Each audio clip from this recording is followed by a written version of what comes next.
Have you noticed that some TV shows and movies replace characters after a few seasons?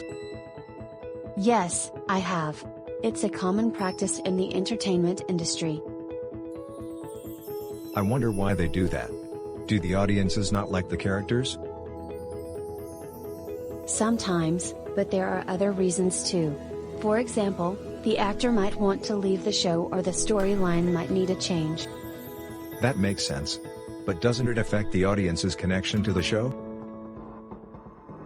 It can, but if the new character is well written and well acted, the audience can still connect with the show. I see. Is there any data that shows the impact of replacing characters? Yes, a study showed that shows that replaced characters had a higher viewership than those that didn't replace characters. That's surprising. I thought audiences would be resistant to change. Change can be good if it's done well. And in the entertainment industry, it's necessary to keep things fresh and interesting.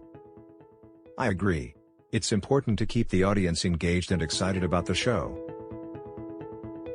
Exactly. And that's why replacing with new characters can be a good thing.